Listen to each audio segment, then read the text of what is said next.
সবচেয়ে আনন্দ লাগে যখনই দেখি কারো ললাটে উদ্ভূত তিলক আর কণ্ঠে তুলসী মালা। এই দুটো জিনিস দেখলে মনের ভিতর খুব আনন্দ লাগে।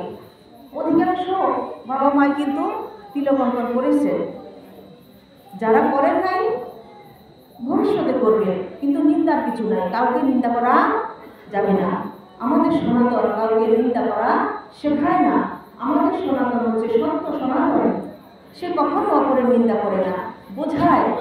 যে ব্যক্তি বুঝতে পারে না তাকে বোঝায়, বুঝিয়ে তাকে ধর্ম অবলম্বন করায়। আমাদের ধর্মে কোনো হিংসা, নিন্দা, লোভ, বিদ্বেষ এগুলির জায়গা নেই।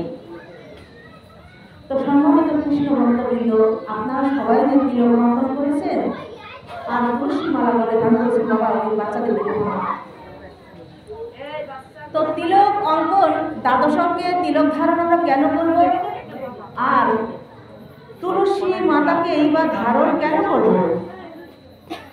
প্রথমে যখন দেখলাম সমস্ত বাবারা, সমস্ত মায়েরা এসে কি করলেন, তুলসী দেবীকে, বৃন্দা দেবীকে প্রণাম করলেন শ্রীমদ্ ভগবত গীতা বা শ্রীমদ্ ভাগবত গীতায় আর শ্রীমদ্ ভাগবতায় এসে প্রণাম করলেন। এটা হচ্ছে শিষ্টাচার। এটা হচ্ছে কি শিষ্টাচার, ভক্ত লক্ষণ। হ্যাঁ, এটা হচ্ছে ভক্তের লক্ষণ। আমার কিন্তু খুব ভালো লেগেছে। এখন এই যে তুলসী দেবীকে প্রথমে আপনারা কি করলেন, বন্দনা করেছেন তো, কেন করেছেন? আর তুলসীর হার কেন করেছেন? তুলসীর হার না পড়ে যে ছাই, জমালে বাসদার, তিলক ধারণ না করে যে জন, তিলক ধারণ না করে যে জন, বিভাই জনতা।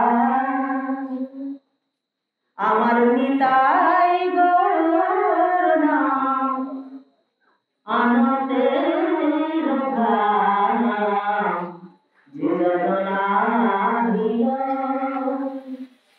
আমার নিতাই গৌর নাম, আনন্দের ধাম, যে জনা দিল।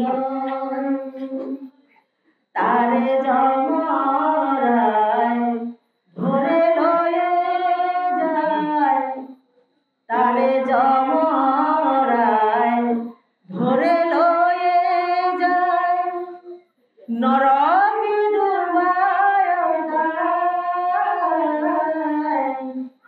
নিতাই গৌর নাম, আনন্দের ধাম, যে জনা দিল,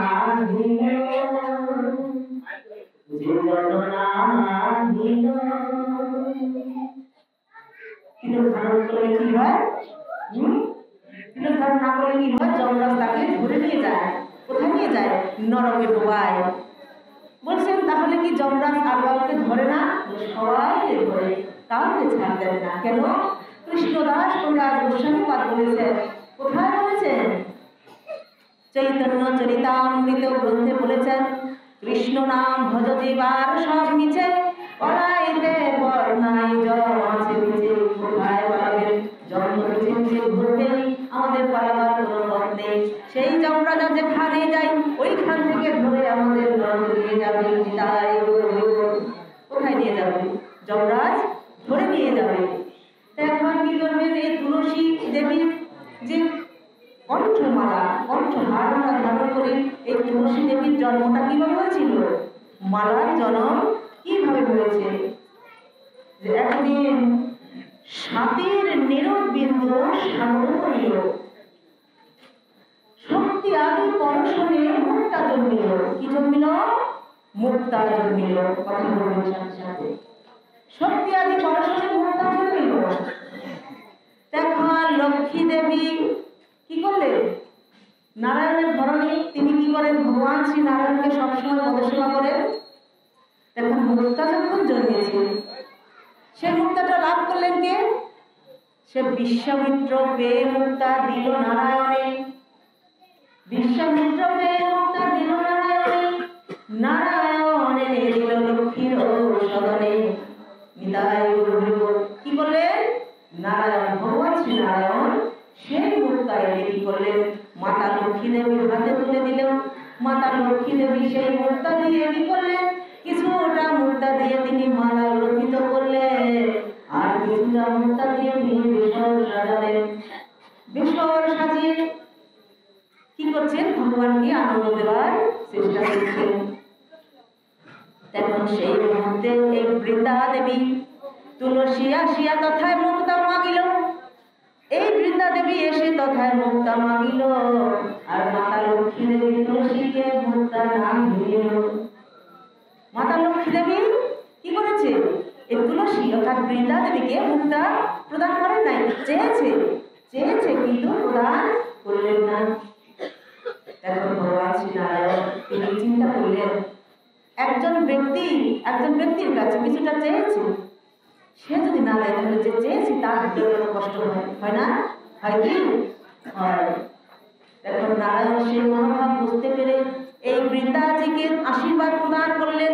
হে বৃন্দাজি, মুক্তামালার জন্য তুমি না করো ভাবন, তোমার অঙ্গেতে হবে মালা রজনম নিতাই গৌর।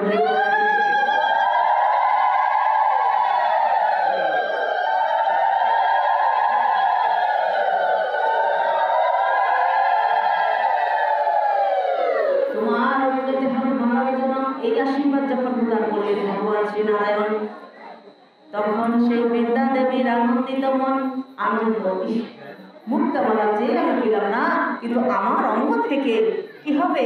মালার জন্ম হবে। সেই মালা বৈষ্ণব ভক্তবৃন্দ করিবে ধারণ, সেই মালা বৈষ্ণব ভক্তবৃন্দে করিবে ধারণ। তোমার জন্ম সার্থক হয়ে যাবে তাহার এই কারণ, তোমার জন্ম সার্থক হবে তাহার কারণ।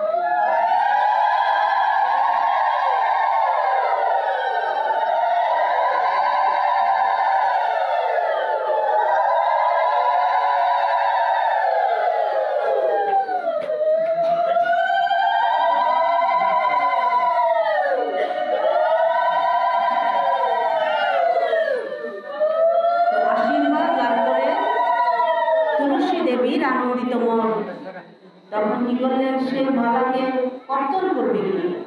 মালা কর্তন করতে হবে না? কর্তন কি করবে? বলছে বিশ্বামিত্র সেই মালা করিবে কর্তন, বিশ্বামিত্র সেই মালা করিবে কর্তন, আর এই বিশ্বামিত্র সেই মালাকে করিবে গ্রথিত, গ্রথিত করে সমস্ত ভক্ত বৈষ্ণব বৃন্দে প্রদান করবে। তাই বিশ্বামিত্র ঋষি এই যে আমরা বলে মালা ধারণ করি, সেই মালা কর্তন করেছিলেন আর গ্রথিত করেছিলেন বিশ্বামিত্র ঋষি। তিনি কি করেছেন? সমস্ত বৈষ্ণব ভক্তবৃন্দে প্রদান করেছেন। সেই বৈষ্ণব ভক্তবৃন্দ এই তিলক তুলসী মালা পরিধান করে বৈষ্ণব আচরণ করে সাধু সঙ্গ করে সমস্ত ভক্তবৃন্দের সাথে একাত্মতা প্রকাশ করে সমস্ত বৈষ্ণব ভক্তবৃন্দ তখন কি করলেন? এই মালা পরিধান করলেন। অতীতে কিন্তু শুধু কণ্ঠে ধারণ করতো না, তার কর্ণে এদিকে এদিকে ধারণ করতো, প্রত্যেকটা জায়গায় তুলসী মালা ধারণ করতো। কেন করতো? একজন বৈষ্ণব ভক্তবৃন্দের আচরণ এরকম না হলে কিন্তু হয় না। আরেকটা কথা আছে, হরিভক্তি বিলাসের কথা বলেছে, এই যে আচমন পাত্রে এই যে মা কিন্তু কি করেছে? এই পোকায় কাটা তুলসীটা কি করেছে? আচমন পাত্রে দিয়েছে। হরিভক্তি বিলাস বলছে পোকায় কাটা তুলসী, পোকায় কাটা ফুল দ্বারা গোবিন্দ পূজা হয় না। হয় কি? হয় না। যখনই আপনারা তুলসী পত্র চয়ন করবেন, দেখে দেখে বেছে বেছে কি করবেন? তুলসী পত্র চয়ন করবেন। আর ফুলের বেলায়ও অর্থাৎ পুষ্পের বেলায়ও পোকায় অর্থাৎ পদ্মশীত পুষ্প দ্বারা আমার পরমানন্দ গোবিন্দের সাধন ভজন কিচ্ছু হয় না, পূজা পাঠ কিচ্ছু হয় না, হবে না। দেখে শুনে দিতে হবে। আপনি কি করবেন, গোবিন্দকে একটা ফল নিবেদন করবেন, সেটা যদি পচা হয় ওই ফল গোবিন্দকে নিবেদন করা যায় না। উপায় কাটা কীটে দংশন করা ফল আমার পরমানন্দ গোবিন্দকে অর্থাৎ কোনো দেবদেবীকে নিবেদন করা যায় না। তো সম্মানিত কৃষ্ণ ভক্তবৃন্দ, আমি আপনাদের এই সাধু সঙ্গে এই জীবনে প্রথম আসলাম, আর কখনো আসি নাই। এখানে কীর্তন হয় কবে? ও আচ্ছা, এই যে ফাল্গুন শুক্লা একাদশীতে দোলের দিন আমাদের মহোৎসব। ও আচ্ছা। দেখুন এই যে আসনটা এত সুন্দর লাগতেছে বলার মতো না। তারপর কি করলেন যে এই যে ব্রত বৈষ্ণব ভক্তবৃন্দ কি করে 1 মাসের জন্য কার্তিক ব্রত ধারণ করেছে না? হ্যাঁ, আমার মনে হয় কার্তিক সম্পর্কে অনেক আলোচনা এখানে হয়ে গেছে, অনেক আলোচনা হয়েছে। তো আমি যেহেতু প্রথম এসেছি, আমি কি করবো, ওইখানে শ্রীমদ ভাগবতমের প্রথম স্কন্ধ থেকে শ্রীমদ ভাগবতের সৃষ্টি রহস্য অর্থাৎ যেখানে প্রথম যাই ওইখানে কিন্তু ভাগবতের যে মূল, সেই মূলটাকে কি করতে হয়, স্থাপন করতে হয়। কারণ এই জীবনে আর কখন আপনাদের সাথে দেখা হতেও পারে, নাও হতে পারে, কিন্তু মূলটা এখানে প্রতিষ্ঠা করতে হবে। আর মায়ের আমাকে একটা ঘৃত প্রদীপ একটা দিতে পারেন, একটা প্রদীপ দিতে পারেন। এখানে আজ আমার প্রদীপ করা হয় নাই, একটা প্রদীপ দিতে বলেন। তো দামোদর স্টপখানে পাঠ করে কি করতে হয়, পরমানন্দ গোবিন্দকে একখানে প্রদীপ নিবেদন করতে হয়। কার্তিক মাসে কাকে করতে হয়? হ্যাঁ, প্রদীপ নিবেদন করতে হয় ভগবান শ্রী দামোদরের উদ্দেশ্যে। অনেক আলোচনা হয়ে গেছে, যাক যে আলোচনা হয়ে গেছে আর ওইটা না করাই। এখন প্রদীপ পাওয়া যাবে, হ্যাঁ যাবে। তো সম্মানিত কৃষ্ণ ভক্তবৃন্দ, আপনারা সবাই একটু হাত জোড় করেন, তারা একটু হাত জোড় করে মন্ত্রটা পাঠ করে যান। সবাই হাত জোড় করেন, সবাই। অহমে বাসমে বাগরে জোরে বলেন, নান্নদ ইয়দ সদস্য পরম পশ্চাদহম ইয়দে তচ্চ ইয়হ বশিষ্যত শুভস্মহম রীতিহত্যম ইয়দ প্রতীয়ত ন প্রতীয়ত চাত্মনি তদবিদ্যা দাত্মন মায়াং যথা ভাস যথা তমম যথা মহান্তি ভূতানি ভূতেসঞ্চার বচস্মরণ প্রবিষ্টানি তথা তেষু ন তেষ্বহম এতাবদেব জিজ্ঞাসন তত্ত্ব জিজ্ঞা সুনামনম অব্যয় ব্যতিরেকাভ্যাং ইয়ৎসাৎ সর্বত্র সর্বদা। জয় জয় শ্রীমদ ভাগবত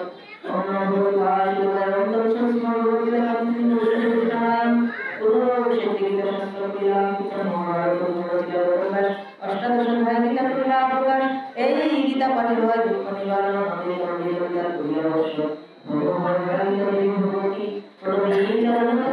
সম্প্রতি আশ্রিতে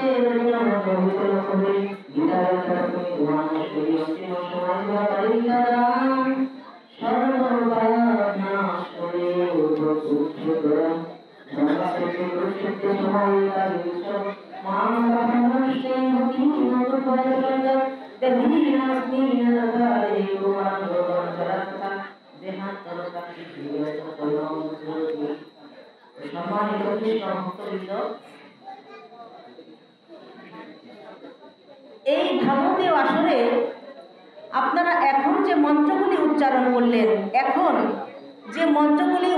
করলেন, এখানে কিন্তু 4খানি মন্ত্র আছে। কয়খানি মন্ত্র আছে? 4খানি মন্ত্র আছে। এই মন্ত্র 4খানি বলেন যে তাহলে 4খানি নয়, 5খানি নয়, হ্যাঁ 3খানি নয়, 1খানি নয়, 4খানি মন্ত্রই বা কেন? 4খানি মন্ত্র হচ্ছে এই মন্ত্রগুলি গোলকে গোপনে ছিল। এই শ্রীমদ ভাগবতের প্রথমে কিন্তু মন্ত্রগুলি আছে। এই মন্ত্র 4খানা কোথায় ছিল?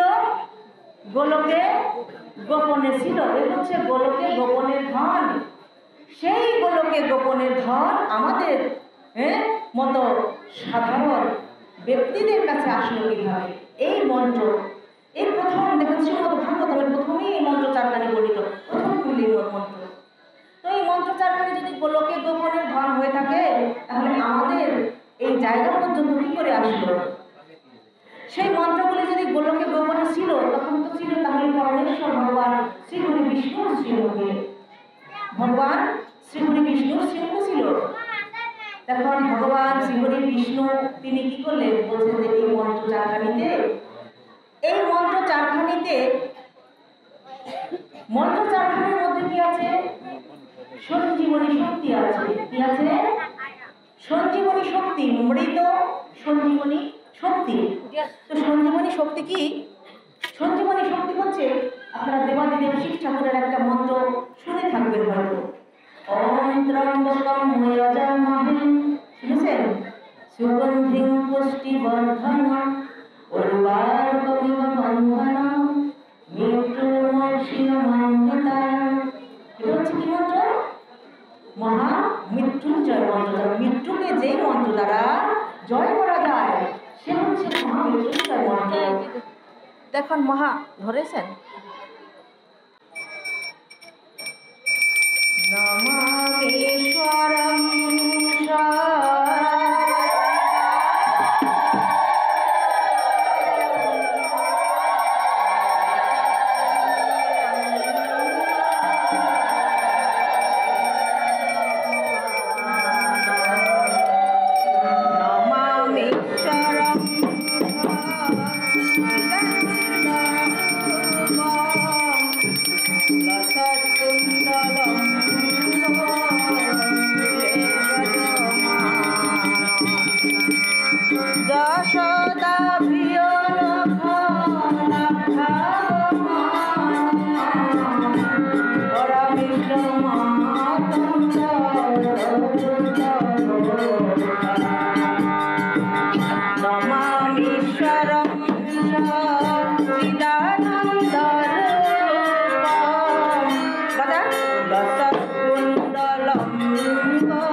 বাজনা না হলে কিন্তু কিছুতেই সুন্দর হয় না।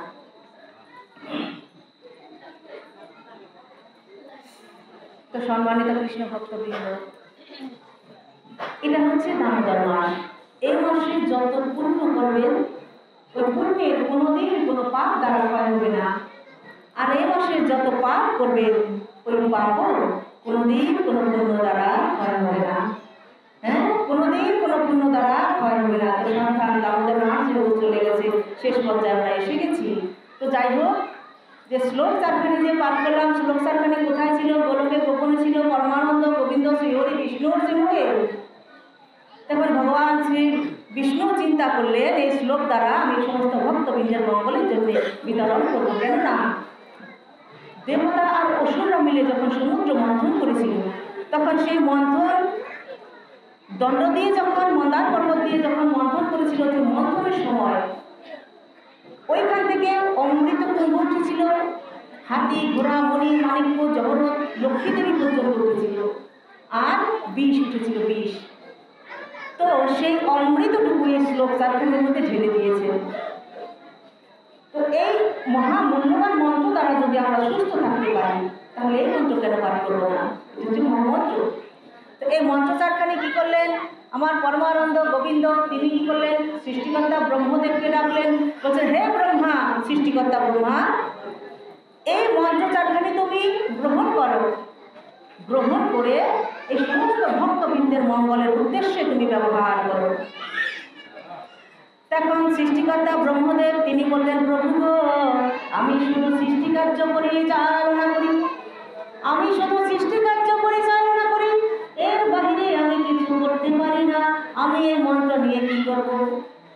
এই মন্ত্র নিয়ে আমি কি করব? তখন সৃষ্টিকর্তা ব্রহ্মদেব কি করলেন? সৃষ্টিকর্তা ব্রহ্মদেব ডাকলেন নারদ মুনিকে। সেই নারদ মুনি হচ্ছে সৃষ্টিকর্তা ব্রহ্মদেবের মানস পুত্র, মানস। সৃষ্টিকর্তা ব্রহ্মদেব পৃথিবীতে প্রজা পালন করার জন্য, প্রজা সৃষ্টি করার জন্য 10 জন প্রজাপতি সৃষ্টি করেছিলেন।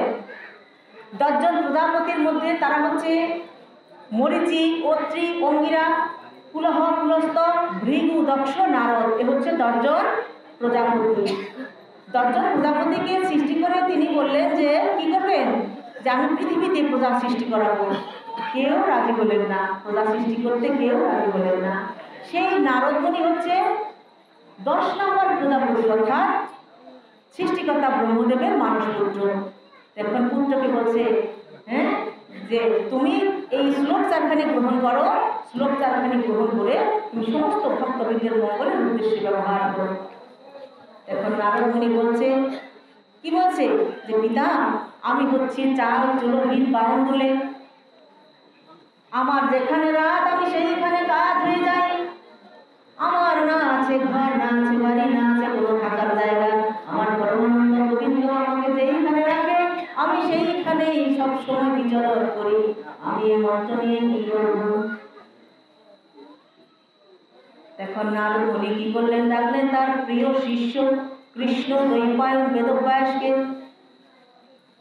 কৃষ্ণ দ্বৈপায়ন বেদব্যাস হচ্ছে নারদ মুনির প্রিয় শিষ্য। দেখেন, আমরা কিন্তু গুরু গ্রহণ সবাই করি, করি না? সবাই গুরু গ্রহণ করি। কেন করি? ভগবান শ্রীকৃষ্ণ গুরু গ্রহণ করেছে, ভগবান শ্রী রামচন্দ্র গুরু গ্রহণ করেছে। তারা তো ভগবান, তাদের আবার গুরু গ্রহণ করা লাগে নাকি? হ্যাঁ, লাগে। ভগবানেরও গুরু গ্রহণ করা লাগে। তা এখন কি করলেন? প্রিয় শিষ্য কিভাবে হয়? যে গুরুদেবের প্রতি যিনি আনুগত্য থাকেন, গুরুদেবের সমস্ত বাক্য যিনি মেনে চলেন, সেই শিষ্য কিন্তু গুরুদেবের এক পর্যায়ে প্রিয় শিষ্য হয়ে যায়। শিষ্য তো সবাই হয়, প্রিয় কি সবাই হয়? হয় না। প্রিয় সবাই হয় না। এখন কি করলেন? প্রিয় শিষ্য কৃষ্ণ দ্বৈপায়ন বেদব্যাসকে বলছেন, হে বেদব্যাস, তুমি এই শ্লোক চারখানি নিয়ে সমস্ত ভক্তবৃন্দের মঙ্গলের উদ্দেশ্যে ব্যবহার করো। এখন কৃষ্ণ দ্বৈপায়ন বেদব্যাস কি করলেন? এই শ্লোক চারখানিকে ভাঙালেন, আস্তে আস্তে করে ভাঙালেন। ভাঙাবার পর তিনি কি করলেন? আমাদের জন্যে 12 স্কন্ধ শ্রীমদ্ ভাগবত আর 18,000 শ্লোক আমাদের উপহার দিলেন এই চারখানি শ্লোক ভাঙিয়ে। তখন এই মুহূর্তে আপনারা যখন চারখানি শ্লোক পাঠ করলেন, আপনারা এই আমার পরমানন্দ গোবিন্দের মন্দিরে সমস্ত শ্রীমদ ভাগবত গ্রন্থ পাঠের ফল লাভ এক নিমিষে করে নিলেন। নিতাই গৌর হরিবল। সবাই একসাথে নিতাই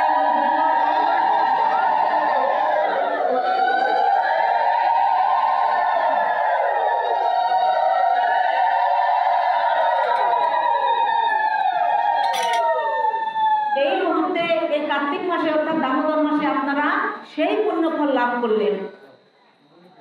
দ্বাদশ স্কন্ধ ভাগবত তথা 18,000 শ্লোক পাঠের যে পুণ্যফল, সেই ফলটা আপনারা এই মুহূর্তে লাভ করলেন।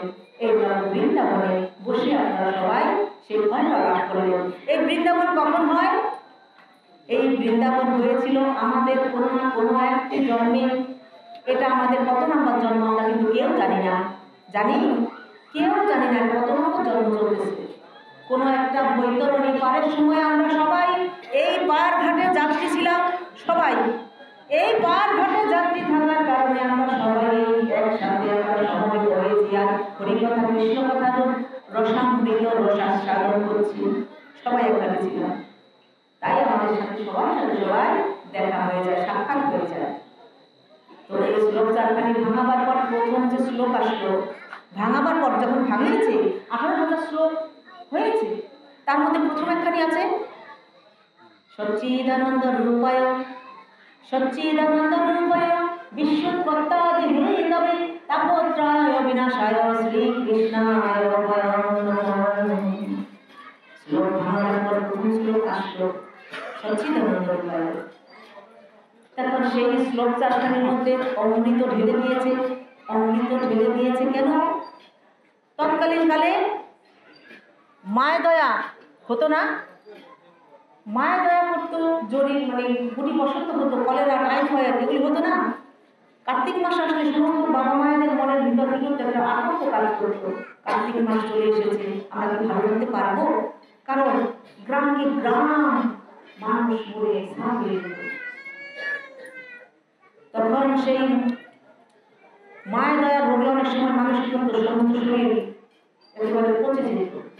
ওই ব্যক্তিকে যদি কলা পাতায় শোয়ানো হতো, সেই কলা পাতায় শোয়ানো ব্যক্তিকেও যদি এই চারখানি শ্লোক পাঠ করানো যায়, নিতাই গৌর হরিবল বলে সেই ব্যক্তিও সুস্থ হয়ে যাবে, তাহলে এই অমৃত আমরা কেন ধরবো না? আর আমি যত আসলে যাই, প্রতিটা আসলে যতদিন আমি থাকি ততদিনই গ্রন্থ থেকে চারখানি শ্লোক আমি পাঠ করাবার চেষ্টা করি সমস্ত ভক্তবৃন্দদের দিয়ে। কেননা প্রত্যেকটা ভক্তবৃন্দের ঘরে ভাগবত থাকতেও পারে, নাও থাকতে পারে। হ্যাঁ, থাকতেও পারে, নাও থাকতে পারে। এখন যদি বলি কার ঘরে ভাগবত আছে, হয়তো 5টা কি 10টা বা 15টা হাত উঠবে, এর বেশি তো করবে না।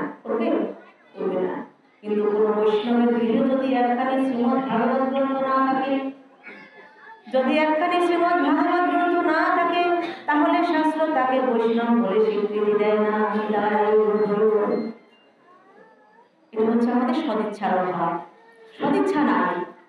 একখানি ভাগবত গ্রন্থ কিন্তু ক্রয় করতে অনেক টাকা পয়সার প্রয়োজন হয় না। হয় কি? হয় না। বিশাল বড় বড় বিল্ডিং হচ্ছে, ঘর হচ্ছে, দরজা হচ্ছে, স্বর্ণ, হ্যাঁ, অনেক কিছু হচ্ছে, গাড়ি হচ্ছে, বাড়ি হচ্ছে, কিন্তু একখানি ভাগবত আমাদের হচ্ছে না। এটা হচ্ছে আমাদের সদিচ্ছার অভাব। তাই কি করলেন? পরমানন্দ গোবিন্দের চরণ পর্যন্ত পৌঁছাবার জন্যে আমাদের 5খানি রাস্তা আছে। রাস্তা কয়টা? 5টা রাস্তা। ভগবানের চরণ পর্যন্ত পৌঁছানোর জন্য 5টা রাস্তা আছে। সেই 5টা রাস্তা হচ্ছে শাক্ত, শৈব, সৌর, গানবদ্ধ, সর্বশেষ হচ্ছে বৈষ্ণবের রাস্তা। নিতাই বৈষ্ণবের রাস্তা হচ্ছে সর্বশেষ, অর্থাৎ সবচাইতে মধুরতম রাস্তা। হ্যাঁ, সে হচ্ছে বৈষ্ণবের রাস্তা। প্রথম হচ্ছে কি? শাক্ত ভক্ত দ্বারা আমরা ভগবানের চরণ পর্যন্ত পৌঁছাবো 5টি রাস্তায়।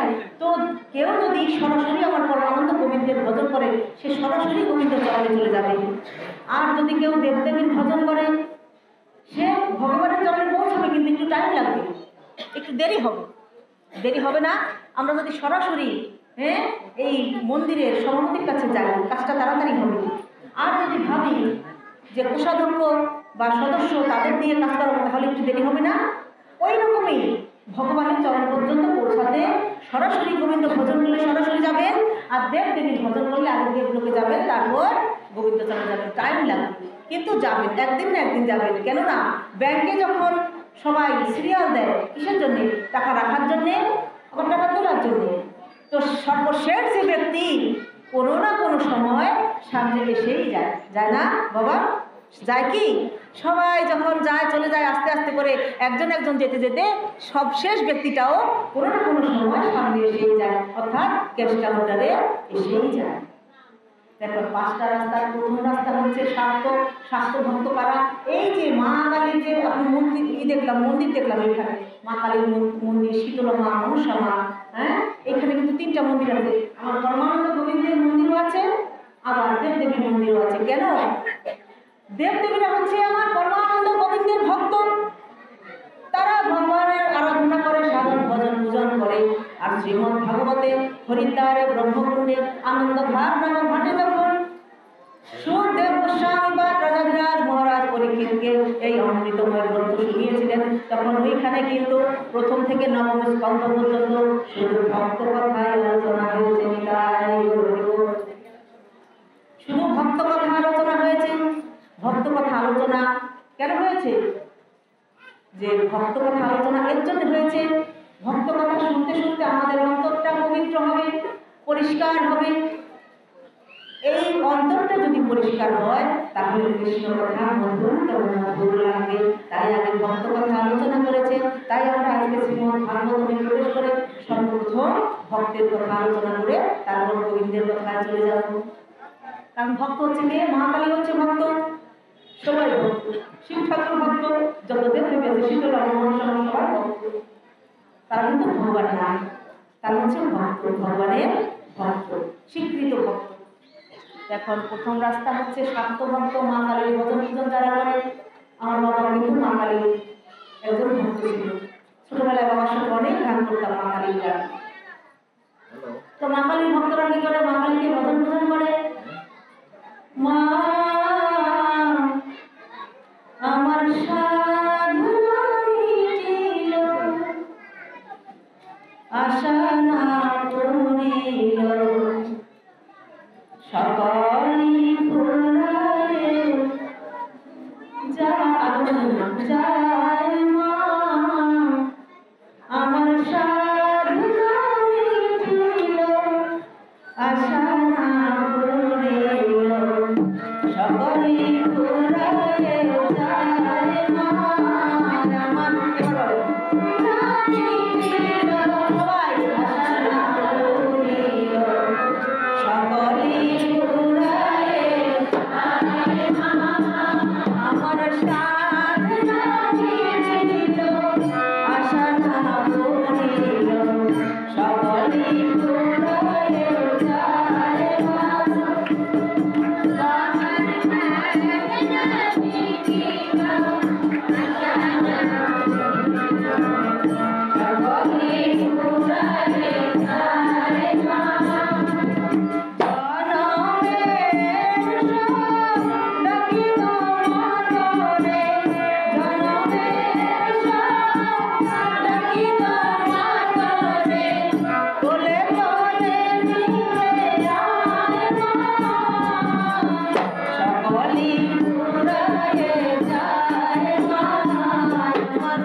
দেখুন মা কালীর সাধন ভজন যারা করে তারা হচ্ছে শাক্ত ভক্ত।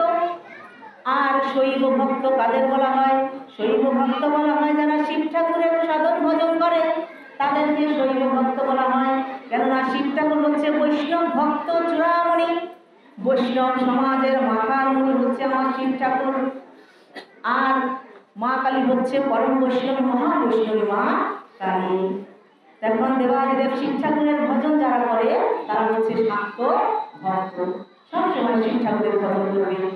কেননা এই শিব ঠাকুর হচ্ছে ত্রিদেবের এক দেব, ব্রহ্মা বিষ্ণু মহেশ্বর। এই ত্রিদেবের এক দেব হচ্ছে শিব ঠাকুর। আপনি যতই চেষ্টা করেন কোথায় যাবেন? বৈকুণ্ঠ লোকে যাবেন, কিন্তু দেবাদিদেব শিব ঠাকুরের চরণে না গিয়ে আপনি বৈকুণ্ঠ লোকে যেতে পারবেন না। কেননা আপনি এই জন্মে আপনি পিতা মাতার কাছ থেকে যে দেহখানি পেয়েছেন সেটি হচ্ছে কি দেহ? স্থূল দেহ। আর মৃত্যুর পরে একখানি সাদা ধবধবে দেহ পাবেন, সেটি হবে সূক্ষ্ম দেহ। এই স্থূল দেহ নিয়ে পরমানন্দ গোবিন্দের চরণে পৌঁছানো যায় না, যাবে কে? সূক্ষ্ম দেহ চলে যাবে। তাই আপনি শিব ঠাকুরের চরণে আগে যাবেন, তারপরে বৈকুণ্ঠ লোকে পদার্পণ করবেন। তো শিব ঠাকুর কিন্তু একজন পরম কৃষ্ণ ভক্ত। এই বিশ্ব ব্রহ্মাণ্ডে শিব ঠাকুরের মতো এত বড় তত্ত্বজ্ঞ ব্যক্তি আর দ্বিতীয়টি নেই। কেন নেই? এত বড় তত্ত্বজ্ঞ ব্যক্তি দ্বিতীয়টি নেই কেন? দেখেন এই যে শ্রীমদ্ ভাগবত গ্রন্থ যে তৈরি হয়েছে তার পিছনে শিব ঠাকুরের বিশাল বড় অবদান আছে। অবদানটা কি? আর নারদ মুনির বিশাল বড় অবদান আছে। আমরা জানি, সেই কথা তো আলোচনা হয় কিনা আমি জানি না, মনে হয় না। কিন্তু অবদানটা কিসে? অবদানটা হচ্ছে আমাদের পরমানন্দ গোবিন্দ শ্রীকৃষ্ণ এই প্রভু আমাদের কি করেছে? আমাদের সাথে লীলা বিলাস করার জন্যে তিনি কি করেছেন? এই পরিত্রাণায় সাধনাং বিনাশায় দুষ্কৃতাম ধর্ম সংস্থাপনায় সম্ভবামি যুগে যুগে। ভগবান হচ্ছে অজন্মা, তিনি জন্মগ্রহণ করেন না, মৃত্যুবরণ করেন না, কিন্তু আমাদের মতো এই জীবদের রক্ষা করার জন্য ভগবান যুগে যুগে অবতীর্ণ হন, সাধুদের রক্ষা করেন আর দুষ্টদের বিনাশ করেন। এর জন্য তিনি যুগে যুগে অবতীর্ণ হন। আমার পরমানন্দ গোবিন্দ কি করেছিলেন? কংসের কারাগারে এসেছিলেন না? কবে এসেছিলেন? ভাদ্র মাসের কৃষ্ণপক্ষের অষ্টমী তিথিতে কংসের কারাগারে মাতা দেবকীর দরে আমার পরমানন্দ আবির্ভূত হয়েছিলেন, নট জন্মগ্রহণ করেছিলেন। ভগবান জন্মগ্রহণ করেন না। আপনি যেভাবে জন্মেছেন, আমি যেভাবে জন্মিয়েছি, আমাদের সন্তান সন্ততিগণ যেভাবে জন্মিয়েছে, আমার প্রভু কখনো সেভাবে জন্মায় না। তিনি হচ্ছেন অজনী সম্ভবান। মাতৃদান তিনি গ্রহণ করেন না, মাতৃদান তিনি গ্রহণ করেন না আমার প্রভু। কেননা প্রভু যখন লীলা বিলাস করেছেন আমাদের সাথে, জন্মগ্রহণ করেছেন কংসের কারাগারে, অর্থাৎ আবির্ভাব হয়েছে, কিন্তু দেহটাও তো রেখেছে না? তো বলেন তো কতদিন পর্যন্ত আমাদের সাথে ছিল ভগবান?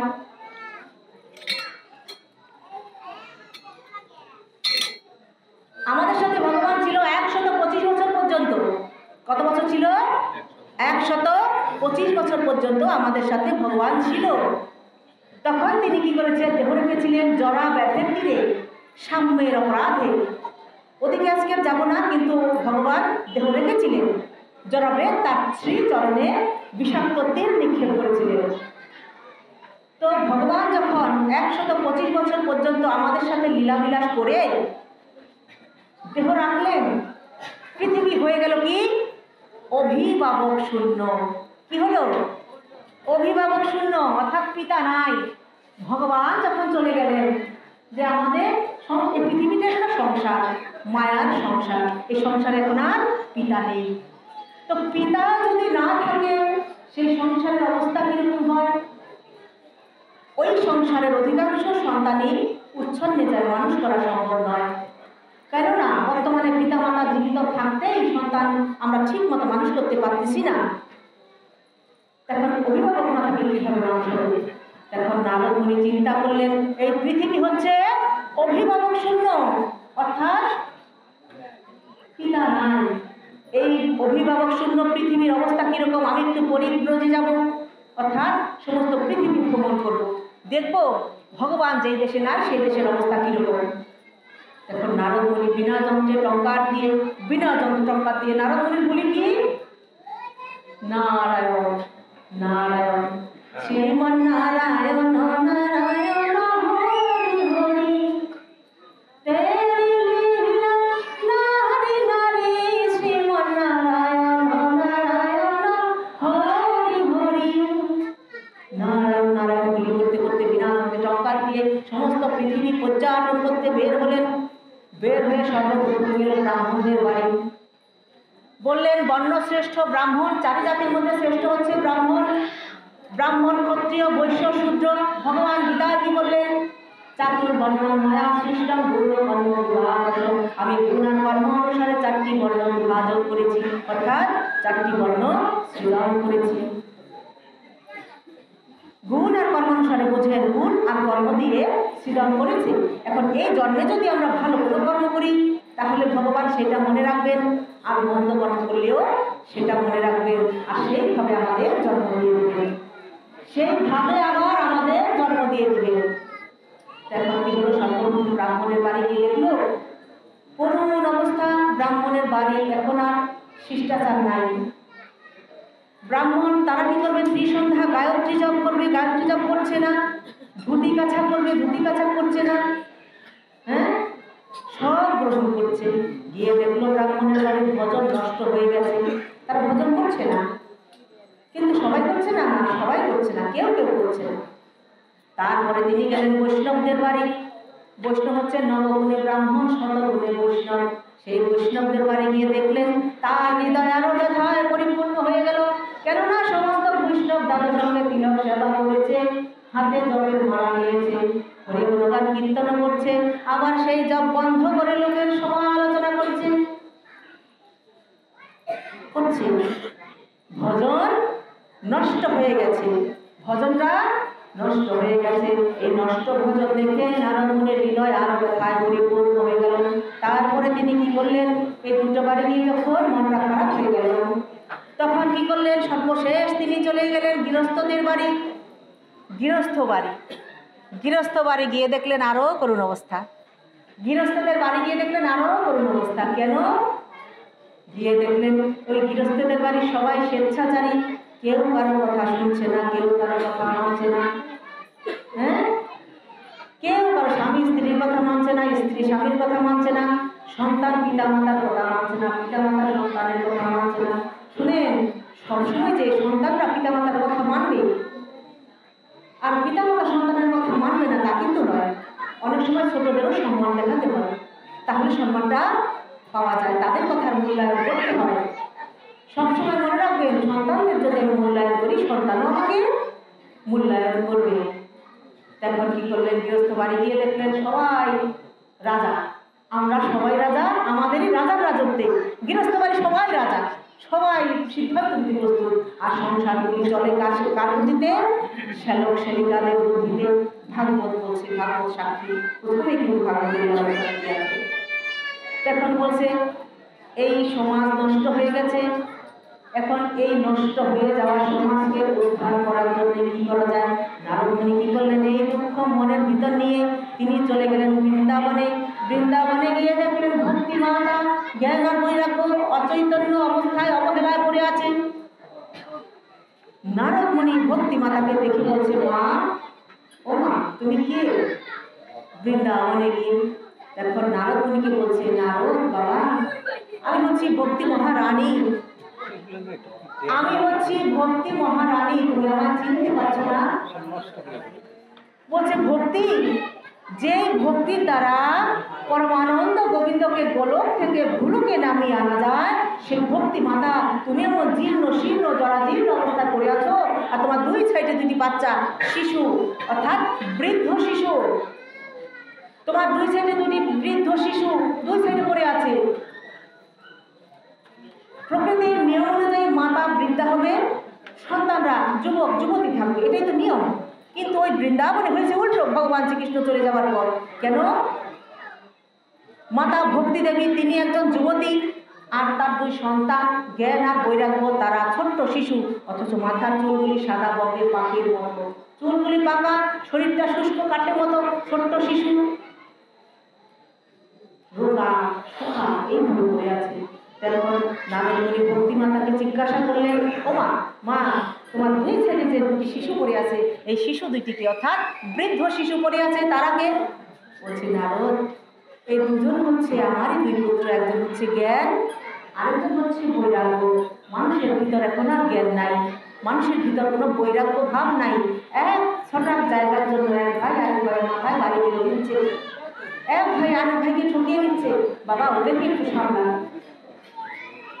আমি আসার সময় আমি কথা বলি নাই, আসার সময় নতুল্লাবাদ যখন নামছি, সিএনজিতে যখন উঠবো, মাথার ভিতর এমন একটা বাড়ি লাগছে, আমার মাথায় এখনো খোলা, ওষুধ খাইয়া করতে আমি আসলে বাবা, বাচ্চাদের একটু সামলান, একটু সামলান, ওরা আসবে আসবে না কেন, 100 বার আসবে, কিন্তু একটু সামলান, যার যার বাচ্চা মায়েরা সবাই একটু সামলান।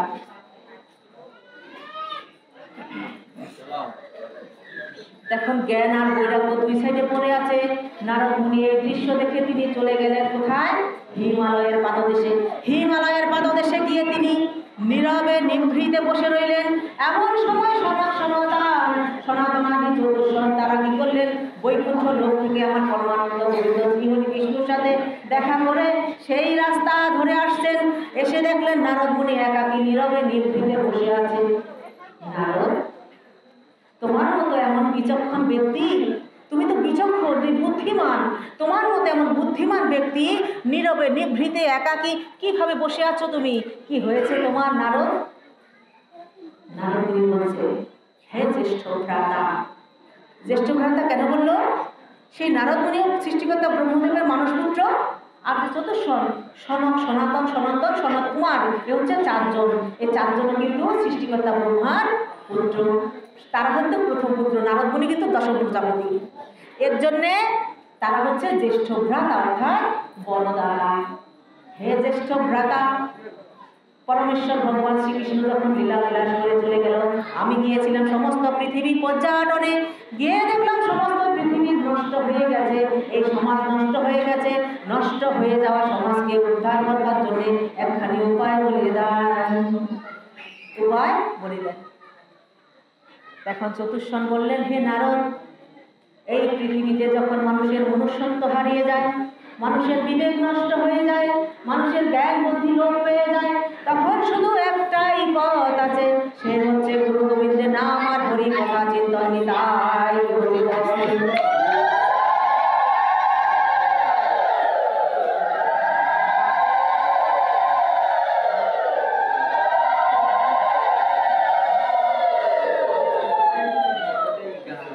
এখন গুরু গোবিন্দের নাম করবে আর হরিকথা চিন্তন করবে, হরিকথা চিন্তন করবে, গুরু গোবিন্দের নাম জপ করবে।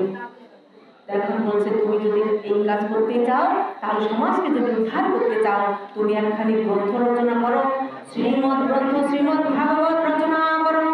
সেই ভাগবতের রস আস্বাদন করে, অমৃত ফলের আস্বাদন করে তখন তারা মুক্তি পেয়ে যাবে। অমৃত গলিত ফল শ্রীমদ্ ভাগবত গ্রন্থ। এই গ্রন্থ হচ্ছে আম ছাড়া আটি আছে না, আটি ছাড়া আম, আটি ছাড়া আমের যে সুমিষ্ট রস, এই ভাগবত হচ্ছে সেই সুমিষ্ট রস। এই রস আস্বাদন করে সবাই হৃদয় হরিবল বলে মুক্তি পেয়ে যাবে।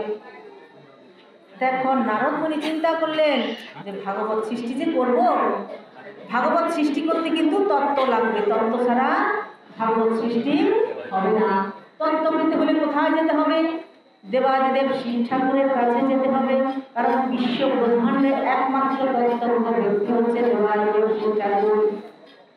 এখন শিব ঠাকুরের কাছে এখন গিয়ে যদি বলি, হে দেবাদিদেব আমাকে একটু তত্ত্ব দান করেন, করবে? করবে না। করবে কি? করবে না। ক্ষেত্র রচনা করতে হবে। ক্ষেত্র রচনা কিভাবে করবে? বলছে দেবাদিদেব শিব ঠাকুরকে লাগাতে হবে, দুর্গা মাকে তার পেছনে লাগাতে হবে। আর তখন কি করবে? শিব ঠাকুর রাখবে, রাখলে যদি তত্ত্ব কথা দেয়, আর সেই তত্ত্ব কথা দ্বারা অমৃতময় গ্রন্থ শ্রীমদ্ ভাগবত গ্রন্থ রচনা হবে। তখনও পৃথিবীতে ভাগবত গ্রন্থ ছিল না, তখনও গ্রন্থ ছিল না। ভগবান শ্রীকৃষ্ণ চলে গেছে, আর আমার গৌরাঙ্গ মহাপ্রভু এখনো আসে নাই, এমন একটা সন্ধিক্ষণে আমরা শ্রীমদ্ ভাগবত গ্রন্থ লাভ করেছি। তখন কি করলেন? সৃষ্টিকর্তা ব্রহ্মদেব সেই শ্লোকগুলি এনে এই পর্যন্ত দাঁড় করিয়েছে। কোথায় দিয়েছে? কৃষ্ণদৈবর্ণ দুর্বাস পর্যন্ত এসেছে। এখন নারদ মুনি তিনি কি করবেন? তিনি সরাসরি দুর্গা মার কাছে চলে গেলেন। সরাসরি দুর্গা মার কাছে গিয়ে কি বলছেন দেখেন কিভাবে ঝগড়াটা লাগানো যায়। গিয়ে বলছে, মামি ও মামি।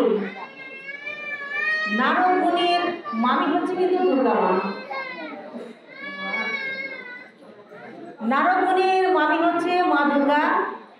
সে মা দুর্গার কাছে গিয়ে প্রথম বললেন যে, মামি ও মামি।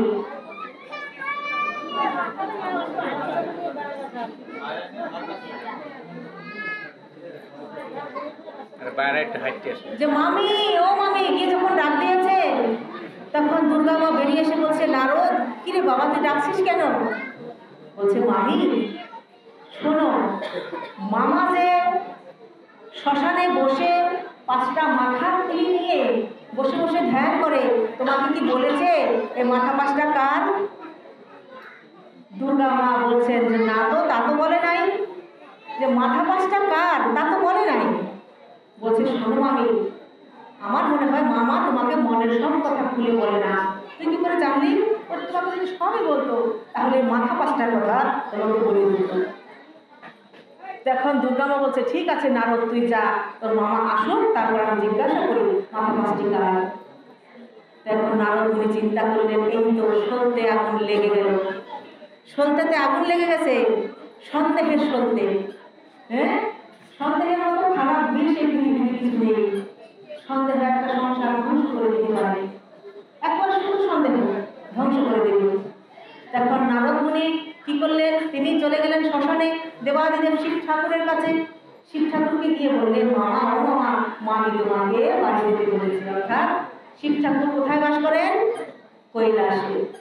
তো তোমাকে মামি বাড়ি যেতে বলেছে। বলছে, মামি এই টাইমে আমাকে বাড়ি যেতে বলেছে? তুই অবশ্যই কোনো গন্ডগোল করে এসেছিস। মামা গন্ডগোল? আমি ইম্পসিবল, আমি পারি না, আমি গন্ডগোল করতে পারি না। তুমি যাও, গিয়ে দেখো মামি তোমাকে কিসের জন্য ডেকেছে, মামি কিসের জন্য ডেকেছে। তখন দেবাদিদেব শিব ঠাকুর যখন মা দুর্গার কাছে এসেছে, মা দুর্গা ভালো মতো কিচ্ছু জিজ্ঞাসা করলেন না। সবার প্রথম জিজ্ঞাসা করলেন, আগে বলো মাথা 5টা কার? তুমি কার মাথা নিয়ে শ্মশানে বসে বসে ধ্যান করো? কার ধ্যান করো? তখন দেবাদিদেব শিব ঠাকুর বলছেন, তাহলে এই ভুল মেরে গেছে তোমাকে। হ্যাঁ দুর্গা, এই মাথা 5টা কার শুনতে নেই, তুমি শুনো না। এই মাথা 5টা যে কার এগুলো শুনতে নেই, তুমি শোনো না। কিন্তু মা দুর্গা হচ্ছে আমাদেরই তো জাতি, নারী জাতি। নারীর চরিত্র, আমাদের চরিত্র বিধি বুঝতে পারে না। মা দুর্গা কিছুতেই বুঝতে চাইলেন না। দেবাদিদেব শিব ঠাকুর আবার বলছেন যে দুর্গা শুনতে নেই, তুমি শুনো না।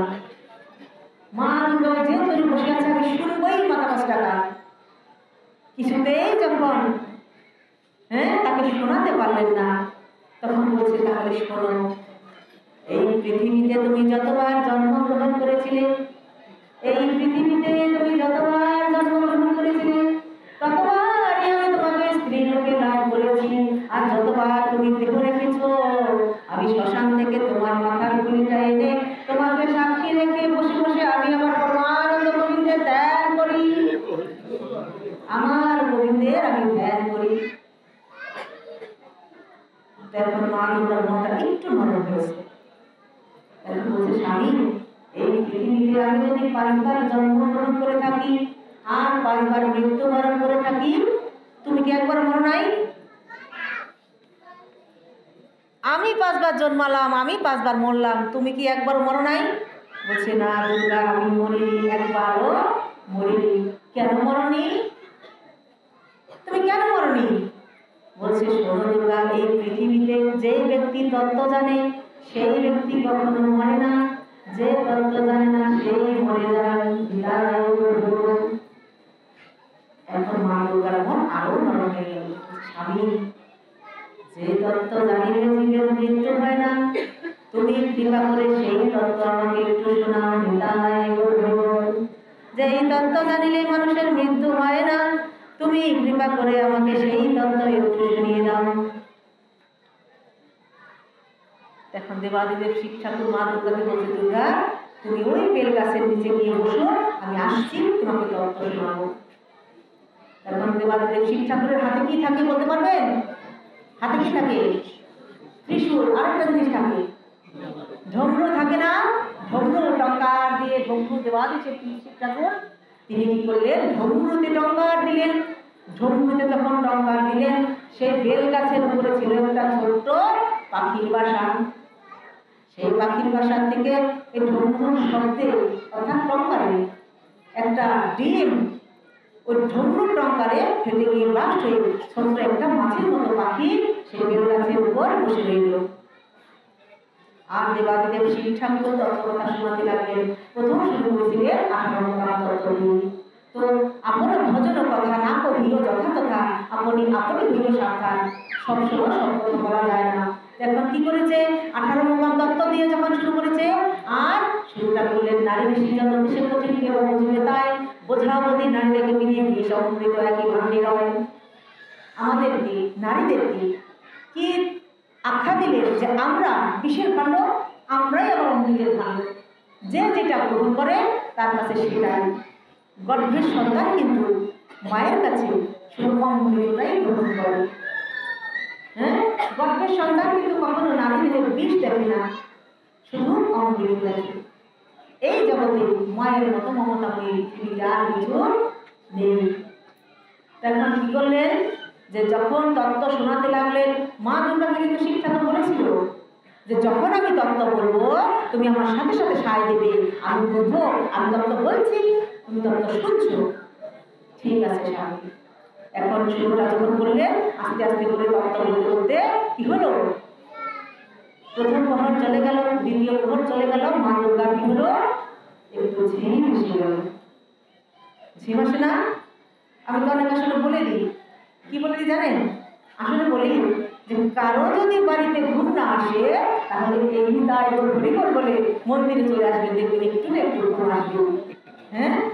বাড়িতে যদি কারো ঘুম না আসে, আসলে আসলে কিন্তু একটু না ঘুম আসবে। কেন আসবে? কারণ আমার মা দুর্গা তো ঝিমছে। তত্ত্বকথা শুনতে বসে মা দুর্গা কিন্তু ঝিমেছিল। যখন ঝিমেছিল, সেই গাছের উপরে ছোট্ট পাখিটা বসে বসে চিন্তা করছে, এতদূর পর্যন্ত তত্ত্বকথা শুনেছি, এখন যদি সায় না দেই তাহলে তো দেবাদিদেব শিব ঠাকুর আর তত্ত্ব বলবে না, আমার তত্ত্ব শোনার স্বয়ং সম্পূর্ণ।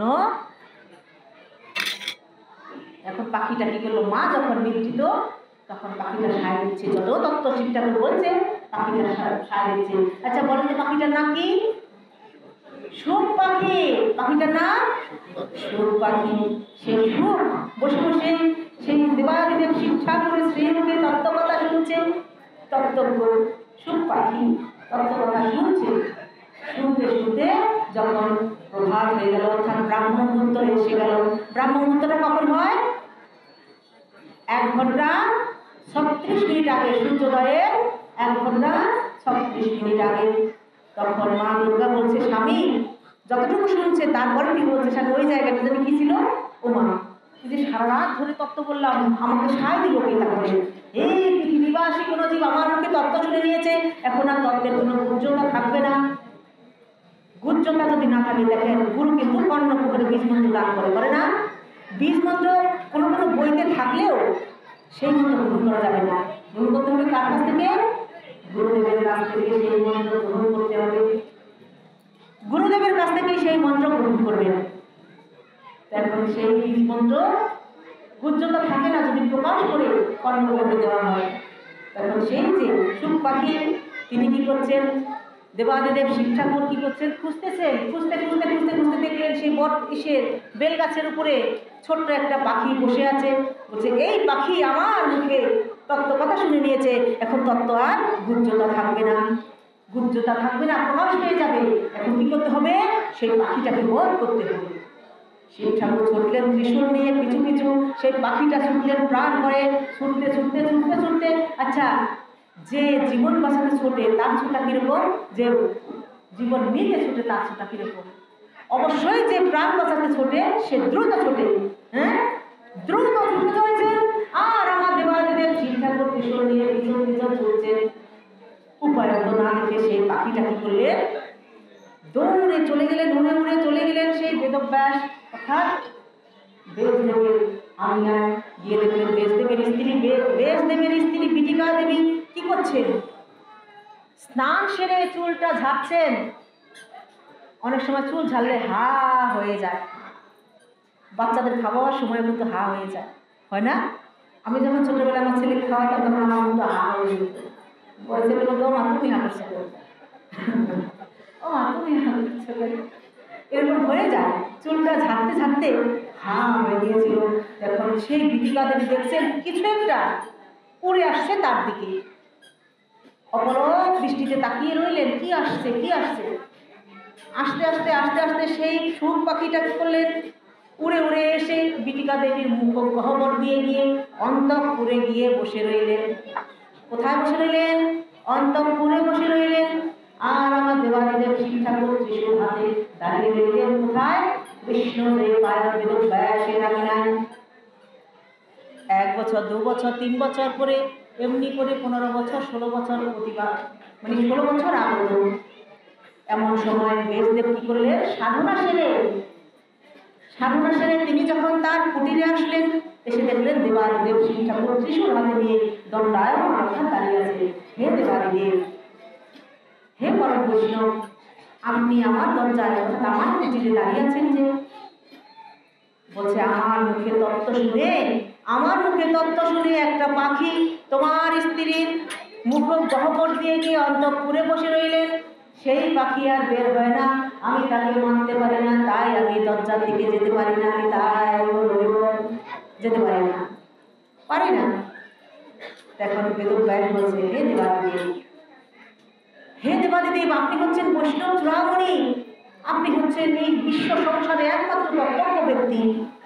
আপনার শ্রীমুখে যিনি একবার তত্ত্ব শুনে নেন তাকে আপনি স্বয়ং নিজেও মানতে পারবেন না। চলে যান আপনি, তাই আপনি চলে যান, তাকে আপনি আর মানতে পারবেন না। আপনি চলে যান, তাকে আর মারতে পারবেন না।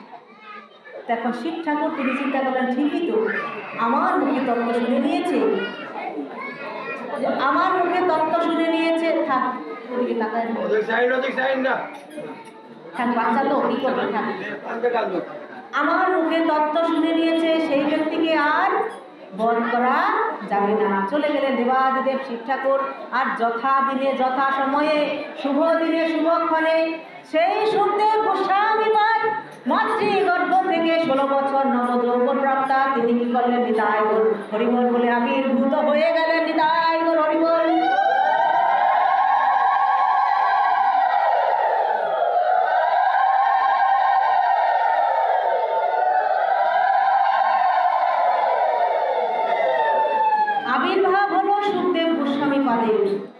সুখদেব গোস্বামী বা আবির্ভাব করেন, কিন্তু তত্ত্ব পাওয়া গেল শিব ঠাকুরের কাছ থেকে। আবির্ভাব হলো সুখদেব গোস্বামী পাদ, এখনো তো গ্রন্থটা তৈরি হয়নি। গ্রন্থ তৈরি করতে হলে কি লাগবে? কারণ ব্যাসদেব কি করেছে, এ অবধি 17 পুরাণ তিনি রচনা করে নিয়েছেন। ভাগবত পুরাণ এখনো রচনা হয়নি, বাদ রয়ে গেছে। এখন কি করেছে কৃষ্ণদেব বেদব্যাস মনে করেছে আমার তো বেদ বেদান্ত উপনিষদ সমস্ত কিছু কি করা হয়ে গেছে, লিপিবদ্ধ করা হয়ে গেছে, আমি তো রচনা করে দিয়েছি, এখন আমি আর কেন ঘরে বসে থাকবো, আমি সাধনা করার জন্য বনে চলে যাব। এখন নারদ মুনি হচ্ছে ব্যাসদেবের গুরু। সেই গুরুদেব মনে মনে চিন্তা করলেন, বেশকে যদি ঘরে পাঠাতে না পারি তাহলে তো ওই 18 পুরাণ অর্থাৎ শ্রীমদ ভাগবত মহাপুরাণ রচনা হবে না। কাকে দিয়ে রচনা করব? যাকে তাকে দিয়ে সব কাজ হয় না, যাকে তাকে দিয়ে সব কাজ হয় না। এখন কি করতে হবে, ব্যাসদেবকে আমার কুটিরে অর্থাৎ ঘরে ফেরাতে হবে। কি করলেন, যে নদীর পাড় ধরে, নদী তো নয় সাগর, সাগরের পাড় ধরে যখন ব্যাসদেব ছুটে চলেছেন, সেই সাগরের তীর ঘেঁষে নারদ মুনি কি করলেন, ছোট্ট একটা চড়ুই পাখির রূপ ধারণ করলেন। ছোট্ট একটা চড়ুই পাখির রূপ ধারণ করে তিনি ব্যাসদেবের কিছুটা আগে গিয়ে সেই বালিয়াড়ি থেকে কিছুটা বালি মুখে করে নিয়ে সাগরে ফেলছে, বারবার ফেলছে। এই দৃশ্য ব্যাসদেবের নজরে এসেছে। ব্যাসদেব বলছে, পাখি ও পাখি, তুমি এই যে বারবার ছোটে করে একটু একটু করে বালিয়াড়ি থেকে বালি নিয়ে সাগরে ফেলছো কেন? বলছে, হে বৈষ্ণব ভক্ত প্রবর, আমি এই বালিয়াড়ি থেকে বালি নিয়ে সাগরটাকে বাঁধ দেব, বাঁধবো, বালিয়াড়ি থেকে বালি নিয়ে সাগরটাকে বাঁধবো, বেঁধে তারপর সাগরটাকে সেচে ফেলবো, সেচে ফেলে তারপরে এই সাগর ঢেউ দ্বারা আমার 3খানি ডিম নিয়ে নিয়েছে তার অতল তলে আমি ডিম 3খানি উদ্ধার করবো। এখন ব্যাসদেব বলছে, পাখি, ছোট্ট একটা পাখি, তাই কি হয় এই বৃহত্তর সাগর তুই সেচতে পারিস? কেন পারবো না? এই অনন্ত কোটি বিশ্ব ব্রহ্মাণ্ডের অধীশ্বর যিনি পরমানন্দ গোবিন্দ, তার একদিনের লীলা গণেশ, গৌরী নন্দন গণেশ 4 হস্তে সারা জীবন লিখে শেষ করতে পারে না। আর সেই লীলা তুমি যদি বলো তুমি শেষ করেছ, তাহলে আমি এই ছোট্ট সাগরটা বাঁধতে পারবো না কেন? চৈতন্য হলো ব্যাসদেবের, তাহলে আমার কিছু করা হয়নি। তিনি চলে গেলেন তার কুটিরে, গিয়ে তিনি সৃষ্টিকর্তা পরমেশ্বর ভগবান শ্রীকৃষ্ণের লীলামৃত আর ভক্ত কথা এই শ্রীমদ ভাগবত গ্রন্থ লিপিবদ্ধ করতে আরম্ভ করলেন। করালেন কাকে দিয়ে? তিনি গৌরীনন্দন গণেশকে বলছেন আমি যত বলবো তুমি শুধু লিখবি। এখন গৌরীনন্দন গণেশ ঠাকুর বলছে, আমাকে 1 সেকেন্ডের জন্যেও বসিয়ে রাখা যাবে না, আমাকে বসিয়ে রাখতে পারবেন না, আপনি শুধু বলবেন আর আমি 4 হস্তে লিখব, আপনি বলবেন আর আমি লিখব। তখন তাই হলো। বেদব্যাস কি করলেন, বলতে শুরু করলেন, আর গৌরীনন্দন গণেশ তিনি লিখতে শুরু করলেন। লিখতে লিখতে সমস্ত গ্রন্থ রচনা হয়ে গেল। আমাদের জন্য দিয়ে গেলেন শ্রীমদ ভাগবতের 12 স্কন্ধ আর 18,000 শ্লোক, যেই রস আস্বাদন করে, অমৃতময় রস আস্বাদন করে এইগুলি কত জীব আমরা মুক্তি লাভ করতে পারিনি। তাই হরিবল, আমাদের মুক্তির একমাত্র ঔষধ হচ্ছে এই শ্রীমদ ভাগবত গ্রন্থ। এই শ্রীমদ ভাগবত গ্রন্থ, এই গ্রন্থ যদি না থাকতো তাহলে এই যে সাধু সঙ্গ বসেছে, সভা বসেছে, ভক্ত সঙ্গ বসেছে, আর ভক্ত সঙ্গ না থাকলে ভক্তের পরম পবিত্র চরণ ধুলি আমরা গ্রহণ করতে পারতাম না। এই পরম পবিত্র চরণ ধুলি, এই চরণ ধুলি দ্বারা আমরা বৈকুণ্ঠ লোকে দান করতে পারি। বৈষ্ণব বর্গেন, বৈষ্ণবের উচ্ছিষ্ট, এটা হচ্ছে সাধনার এক লক্ষ্য জ্ঞান।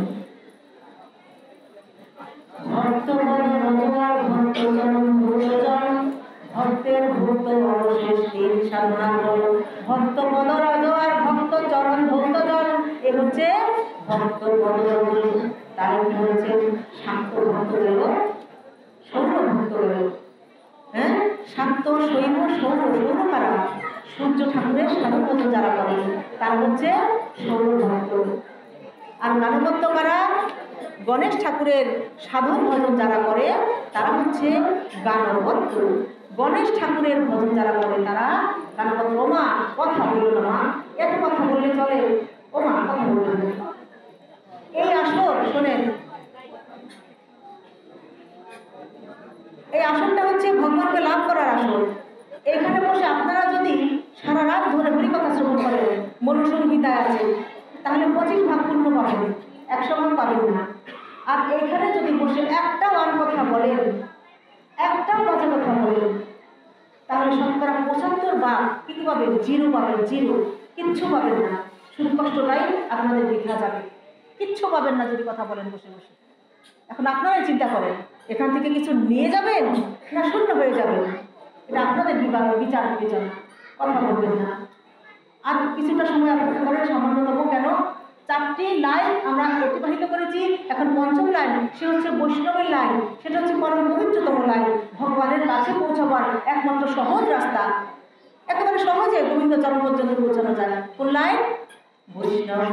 ও হে বৈষ্ণব ঠাকুর দয়ার সাগর, এ দাসে করুণা কর।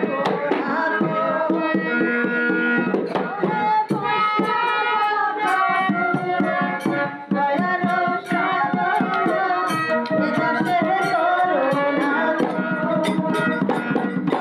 প্রিয় ভাব ছায়া সদয়ে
ছোট করে বলছি, যেহেতু 11টা বেজে যাচ্ছে, বাবা বলেছে 11টার মধ্যে শেষ করতে।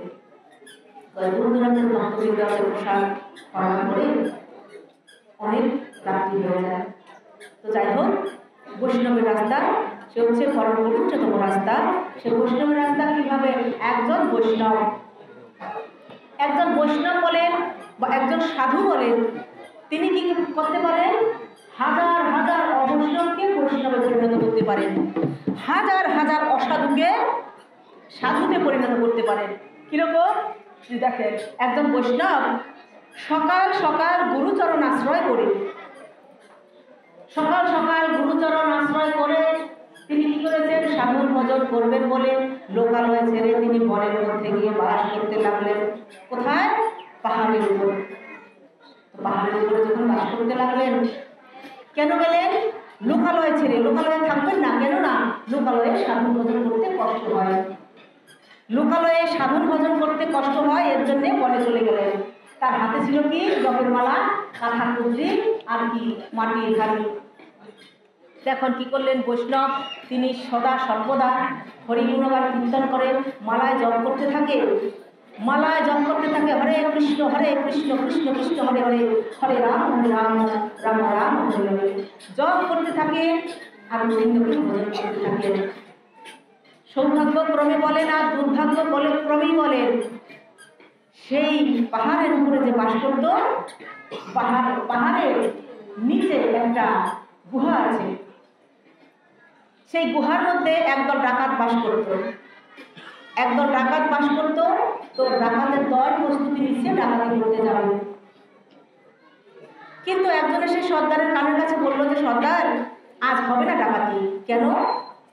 যে আমাদের ডাকাতির দলে যে একটা টিম থাকে তার মধ্যে একজন সদস্য কম করেছে, তাহলে ওর কাজটা করবে কি, আজ ডাকাতি হবে না। তারপর আরেকজন এসে বলছে সর্দার, ওই যে পাহাড়ের টিলার উপরে একটা কাট্টা কুট্টা লম্বা একটা ব্যক্তি বসে বসে সারাদিন কি যেন একটা ঝোলার ভিতরে হাত ঢুকিয়ে দেখে বিড়বিড় করতে থাকে, কিছু বুঝে না, সারাদিন বসে থাকে, কোনো কাজ করে না।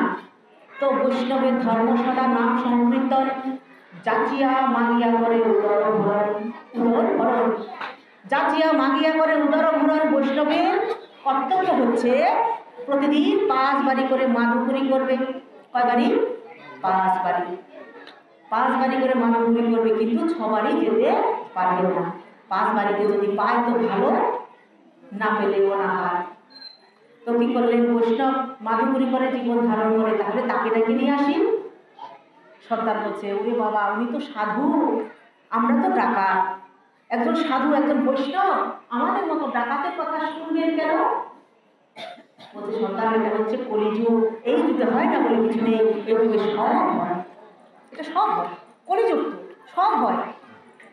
গিয়ে চেষ্টা করেই তো দেখি। ঠিক আছে, তাহলে যাও, চেষ্টা করেই দেখো আসি কিনা। এখন 4-5 জন ডাকাত দিয়ে কি করেছে, সেই বৈষ্ণবে যখন মালায় জপ করছে, নয়ন মুদ্রিত করে যখন পরমানন্দ গোবিন্দের ধ্যান করছে আর মালায় জপ করছে, তখন সে চতুর্দিক দিয়ে সেই ডাকাতের দল করলেন, তার চোখের মধ্যে লাইট মেরে দিয়েছে। আচ্ছা, কেউ যদি চোখের মধ্যে লাইট মারে, অপর প্রান্তে কে থাকে তখন কিন্তু বোঝা যায় না যে অপর প্রান্তে কে আছে। তখন বৈষ্ণব তিনি চিন্তা করলেন যে আমার চোখের উপরে লাইট মারছে, তাহলে আমি কি মরে গেলাম নাকি? শরীরে চিমটি কেটে দেখছে, না তো লাগছে তো, আমি তো মরিনি। কে ভাই তোমরা? হ্যাঁ, আমরা ভাই না, আমরা ডাকাত, আমরা ভাই না। তো ডাকাত আমার কাছে কেন? আমার কাছে মাটির হাড়ি, কাঁথা কুদ্রি আর হরিনামের ঝোলা, এই ঝোলা ছাড়া কিছুই নেই। বলছে তোমার কাছে ডাকাতি করতে আসি নাই, তোমাকে নিতে এসেছি। তোমার কাছে ডাকাতি করতে আসি নাই, তোমাকে নিতে এসেছি। বলছে নিতে, আমাকে নিতে এসেছেন? আমি কি করবো? বলছে আমাদের সাথে ডাকাতি করবো। বলছে ডাকাতি? আমি তো ডাকাতি কিছু জানি না, আর 10 মিনিট যদি থাকি আপনাদের সমস্যা হবে? 10 মিনিট যে ডাকাতি, আমি তো কিছু জানি না। বলছে আমরা শিখিয়ে দেবো, চলো আমাদের সাথে। তখন সেই বৈষ্ণব মনে মনে চিন্তা করছে, প্রভু হে গুরুদেব, এটা হয়তো তোমারই কোনো করুণা। গুরুদেব, এটা তোমার করুণা। এই যে ব্যক্তি, তারা কি করেছে? পাপের গর্তে পড়ে গেছে। পাপের গর্তে পড়ে যাওয়া ব্যক্তিদের উদ্ধার করবার জন্য যদি আমাদের সৌভাগ্য করতে হয়, হে গুরুদেব আমি তাই করব। কারণ ইহ জগতে কোনো ব্যক্তি যদি গর্তে পড়ে যায় আর অপর প্রান্ত থেকে যদি কোনো ব্যক্তি তাকে ওঠাতে যায়, তাহলে তাকেও একটু নেমে যেতে হয় না? নামতে হয়, তারপর তো হাতটা ধরবে, তারপর তো উঠাবে। তো তারা তো পাপের মধ্যে পড়ে গেছে, আমি না হয় একটু নেমেই যাবো, অর্থাৎ একটু পাপই না হয়ে পড়বো। চলো তাহলে ডাকাতি করতে। চলছেন ডাকাতি করতে। আজ ছোট করে দিচ্ছি, কিন্তু আজ এত ধনরত্ন লাভ করেছে, জীবনে কোনোদিন এত ধনরত্ন ডাকাতি করে লাভ করতে পারে নাই। এখন একজন সর্দারের কানের কাছে এসে বলছে, সর্দার, এই লোকটা বড়ই পয়মন্ত অর্থাৎ সৌভাগ্যশালী, এর সৌভাগ্যের কারণে আজ আমরা এত ধনরত্ন লাভ করেছি, একে দলে ভর্তি করিয়ে নাও। তো দলে ভর্তি, এখন যত ধনরত্ন লাভ করেছে তার মধ্যে সমস্ত ডাকাতের মধ্যে একটি একটি করে ভাগ হচ্ছে, আর ওই বৈষ্ণবের জন্য একটা ভাগ রেখেছে। আচ্ছা বলেন, বৈষ্ণব কি এর জন্য লোকালয় ছেড়ে বনে গেছে এইসব নেওয়ার জন্যে? হ্যাঁ, এসব নেবার জন্য গেছে না। বৈষ্ণব তো বলছে, আমি তো ভাগ নেব না, নেহার তোমরা একদিন বিপদে পড়েছিলে, তাই তোমাদের উদ্ধার করার জন্য এসেছি, এখন আমি চলছি। এখন সর্দার বলছে, দাঁড়াও, আজ থেকে তুমি আমাদের দলে ভর্তি হয়ে গেলে আমাদের সাথে ডাকাতি করবে। কি বলছেন, আমি একদিনের জন্য এসেছি, আপনাদের সাথে ডাকাতি করবো? এখন বলছে, এই তুমি যদি রাজি না হও তাহলে এক্ষুনি তোমার প্রাণ সংশয় হয়ে যাবে, তোমার প্রাণটা আমরা নিয়ে নেব। আবার গুরুদেব, এটা হয়তো তোমার কোনো করুণা, তুমি আমাকে দিয়ে যা করাবে গুরুদেব আমি তাই করবো। ঠিক আছে, আমি আপনাদের দলে ভর্তি হব। 30 দিনে যদি মাস হয় তাহলে 29 দিন আমি আপনাদের কথা শুনবো, আর একদিন আমার কথা শুনে চলতে হবে। রাজি থাকলে বলুন, নাহলে এই যে আমি মাথা নত করলাম, আমার গদ্দান নিয়ে নিন, আমার গদ্দান নিয়ে নিন। এখন সর্দার বলছে, একদিনই তো ব্যাপার, 29 দিন যদি আমাদের কথা শুনে কাজ করে, একদিন এই সাধুর কথা তার বৈষ্ণবের কথা শুনে আমরা চলবো, কি আর হবে? রাজি, চুক্তি পাকা। তাই হলো, একদিন, দুদিন, 3 দিন করে 27 দিন, 28 দিন, 29 দিন পর্যন্ত ডাকাতি হয়ে গেল। প্রচুর ধনরত্ন লাভ করলো, ধনরত্নের পাহাড় পাহাড় করে ফেলছে ডাকাতের দল। এখন আগামী দিন 30 তারিখ, সেই 30 তারিখটা কার বলেন তো? সেই 30 তারিখটা কার? বৈষ্ণবের 30 তারিখ। এখন ওই 29 দিন রাত্রিবেলা কোনো ডাকাত আর ঘুম আসতে পারলেন না, শুধু এপাশ ওপাশ করছে। কি করবে আগামী দিন সাধু আমাদের নিয়ে, বৈষ্ণব আমাদের নিয়ে কি করবে? শুধু এপাশ আর ওপাশ করছে, একটু ঘুম নেই। প্রথম প্রহর চলে যায়, দ্বিতীয় প্রহর চলে যায়, তৃতীয় প্রহর চলে যায়, তারও যদি কোনো ঘুম নেই। যখন ব্রাহ্ম মুহূর্ত এসে যায়, সাধু সন্ত যারা, তারা তো ব্রাহ্ম মুহূর্তে উঠে তারপর সাধন ভজন করার জন্য স্নান আদি করে, সাধন ভজন করে, সমস্ত কিছু করে নেয়। তখন সাধু উঠে ডাকাতদের ডাকতে লাগলো, তোমরা ওঠো, আমি এসেছি। এক ডাকে সমস্ত ডাকাত উঠে মানে ঘরের বাহিরে চলে এসেছে, এক ডাকে। কেন? তারা তো ঘুমাসে নাই, ঘুমাসে নাই। এক ডাক যখন দিয়েছে, সবাই যখন বাইরে চলে আসছে, এখন বলছে, চলো আমার সাথে। কোথায়? আমি যেদিকে যাবো তোমরাও সেদিকে যাবে। এখন কি করছে? নদীর পাড় ধরে হাঁটছে, হাঁটতে হাঁটতে হাঁটতে হাঁটতে সূর্য উদিত হয়ে যাচ্ছে, হাঁটা আর শেষ হচ্ছে না। একজন বলছে, সর্দার, তাহলে কি আমাদের কি পুলিশকে দিতে, হ্যাঁ, রাজার হাতে তুলে দেওয়ার জন্য কি নিয়ে যাচ্ছে নাকি? ঠিক আছে, যা করে সাধু তাই করুন, আমরা শুধু হাঁটার পর হাঁটছি। তখন সাধু কি করলেন? হাঁটতে হাঁটতে গিয়ে একটা বাড়ি গিয়ে উপস্থিত হলেন। বাড়িতে গিয়ে এক গৃহকর্তার নাম ধরে ডাকছেন। গৃহকর্তাকে বলছে, তুমি ওঠো, আমরা এসেছি। গৃহকর্তা দরজা খুলে দেখলেন, সকালবেলা যদি একদল ডাকাতকে দর্শন করে কেউ, তার বুকের ভিতরটা ঠিক করতে থাকে। হ্যাঁ, হায় হায়, এই সকালবেলা একদল ডাকাতের দর্শন। তখন সেই বৈষ্ণব বলছে, তুমি ভয় পেও না, এরা আমার সাথে এসেছে, তুমি তাই গৌর হরিবল বলে এদের সবাইকে আমার মতো করে দাও, আমার মতো করে দাও। তাহলে বলুন তো, কার বাড়ি গিয়েছিল? শীল মশাইদের বাড়ি। কোথায় গিয়েছিল? শীল মশাইদের বাড়ি গিয়েছিল। হরিবল বলে যখন বলছে আমার মতো করে দাও, সাধুর বেশ কিরকম থাকে? তার মস্তক মুন্ডন করা থাকে, শিখা, স্বরূপ শিখা থাকে পিছনে, অর্থাৎ টিকি থাকে এই যে সাধু বাবার পিছনে স্বরূপ শিখা। স্বরূপ শিখা হচ্ছে চৈতন্য, যার ভিতরে চৈতন্য শক্তি বিদ্যমান, শুধু একমাত্র সেই ব্যক্তি টিকি রাখতে পারে। এই টিকিট রেখে দাও, মস্তক মুন্ডন করে দাও।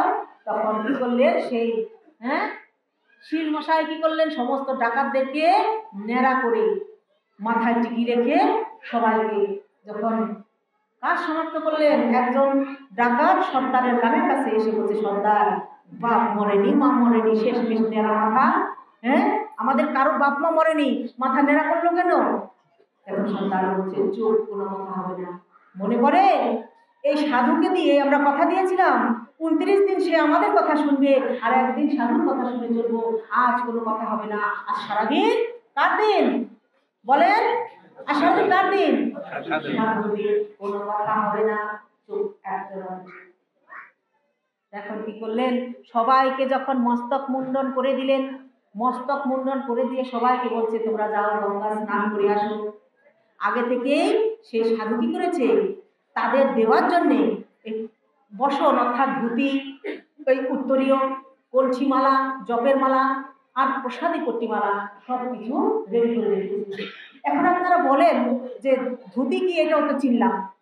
উত্তরীয় কি? এটাও চিনলাম, এই হচ্ছে উত্তরী। কণ্ঠিমালা চিনলাম, এই হচ্ছে কণ্ঠিমালা। জপের মালাও চিনলাম, জপ করে যেটা জপের মালা। এবার বলেন প্রসাদী মালাটা কি? মালা কখন প্রসাদ হয়? যখন মালা গ্রথিত করে অর্থাৎ গেথে আমার পরমানন্দ গোবিন্দকে নিবেদন করা হয় আর শ্রীমদ্ ভাগবত গ্রন্থে নিবেদন করা হয়, সেই প্রসাদী মালা ভক্তগণের গলে দুর্লভন হয়। তখন মালার কি হয়? হ্যাঁ, তখনই মালার গ্রহণযোগ্যতা হয়। কিন্তু আপনি শুধু শুধু গাঁথলেন, গেথেই কাউকে দিয়ে দিলে ওই মালার কোনো দাম নাই, মর্যাদা নাই। প্রসাদী না হলে সেই মালার মর্যাদা নেই। এ হচ্ছে প্রসাদী মালা। এই যে এটা প্রসাদী মালা। এখন সবাইকে যখন সব কিছু দিয়ে সাজসজ্জা করানো হলো, এখন ডাকাতের দল আস্তে আস্তে করে তাদের ভিতরে যখন কর্ণকুহরে হরে কৃষ্ণ মহামন্ত্র ঢেলে দিল, সমস্ত ডাকাতের দল তাদের হৃদয়ে চিত্তের ভিতর কি হলো? একটা নদী খেলা করতে লাগলো। আর প্রত্যেকটা মানুষের ভিতরে 3টে করে নদী থাকে, ইরা, পিঙ্গলা, সুষমা। সেই নদীতে দোল লাগলো। সেই নদীতে দোল লেগে সেই নদীর দোলে এই নয়নের কোল দ্বারা ভিজতে শুরু করলো। নয়ন কোল ভিজতে শুরু করলো। কেননা তাদের সেই নদীতে দোল লেগেছে যে আমরা তো সাধু নই, আমরা তো বৈষ্ণব নই, আমরা হচ্ছি দাবি ডাকাত, আমাদেরকে বৈষ্ণব সাজানো হচ্ছে। এটা হচ্ছে বেশ। আসলে তো আমাদের ভিতরটা বৈষ্ণবী নয়, আসলে তো আমাদের ভিতরটা সাধুর নয়। এখন অনেক ডাকাত কি করলেন?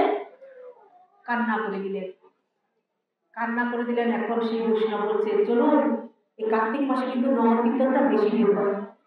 কি করলেন? সবাইকে নিয়ে নগর কীর্তনে বেরোলেন। হরে কৃষ্ণ কৃষ্ণ কৃষ্ণ হরে হরে, হরে রাম রাম রাম হরে হরে। নগর কীর্তন করতে করতে যখন রাস্তা দিয়ে যাচ্ছে, এমন সময় সেই দেশের রাজা, সেই দেশের যে রাজা, রাজা ছিল একজন কৃষ্ণ ভক্ত। প্রতিদিন সাধু সেবা না করে, বৈষ্ণব সেবা না করে, বৈষ্ণব চরণ ধৌত জল গ্রহণ না করে তিনি রাজকার্য পরিচালনাও করেন না, এক বিন্দু জল তিনি গ্রহণ করেন না। আর মহামন্ত্রীকে ডেকে বলছে, হে মহামন্ত্রী, আজ আমার আঙিনায় কোনো বৈষ্ণব নেই কেন? আজ আমার আঙিনায় কোনো সাধু নেই কেন? আজ আমি কার চরণ পূজা করবো? সাধু চরণ পূজা না করে আমি রাজকার্যে যাবো না। যেভাবে পারো, যেখান থেকে পারো আমার জন্য বৈষ্ণব নিয়ে আসো।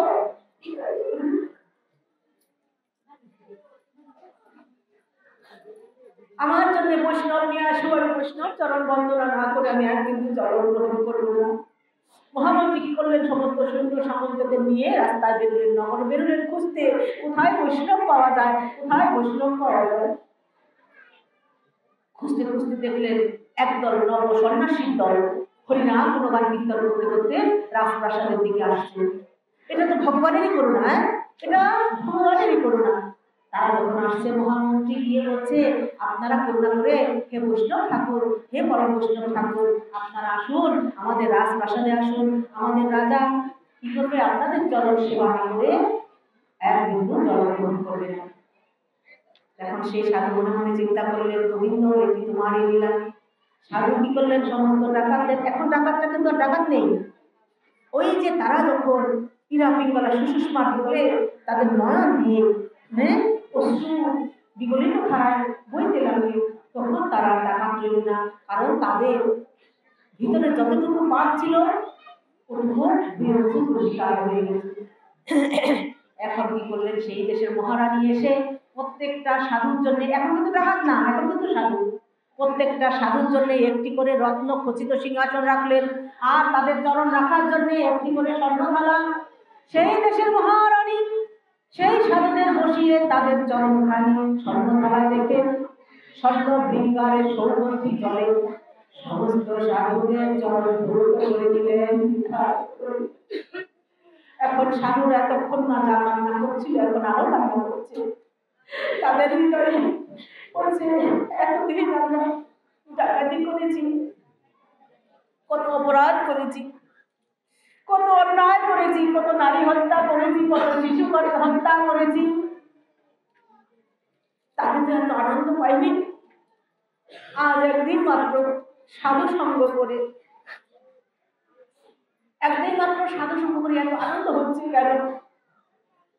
একদিন মাত্র সাধু সঙ্গ করলে যদি দেশের মহারানী এসে রত্ন খচিত সিংহাসনে বসিয়ে স্বর্ণ থালায় চরণ রেখে স্বর্ণ ভিঙ্গারে সৌগন্ধি জলে যদি চরণ ধৌত করে নেয়, তাহলে সারা জীবন যদি সাধু সঙ্গ করি, সারা জীবন যদি বৈষ্ণব সঙ্গ করি, স্বর্গলোকের ইন্দ্রাণ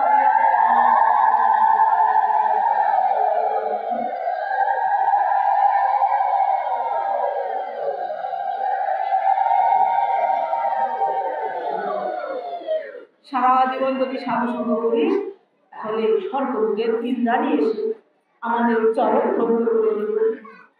আর আমরা সংসারে ফিরে যাব না, ওই জ্বালাময় সংসারে, ত্রিতাপ জ্বালাময় সংসারে আমরা আর ফিরে যাব না। হে সাধু মহাত্মা,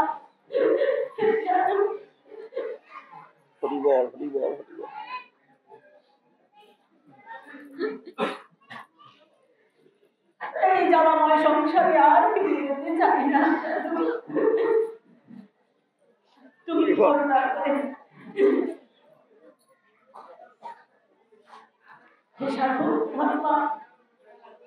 সারা জীবন কাজ কুড়াতে কুড়াতে হঠাৎ যদি কেউ একটি মহামূল্যবান রত্ন পেয়ে যায়, তাহলে সেই রত্নকে কেউ পরিত্যাগ করে না। সারা জীবন শুধু কাজ করিয়ে করিয়ে তোমার মতো একটি রত্ন লাভ করেছি সাধু, আর আমরা সংসারে যেতে চাই না।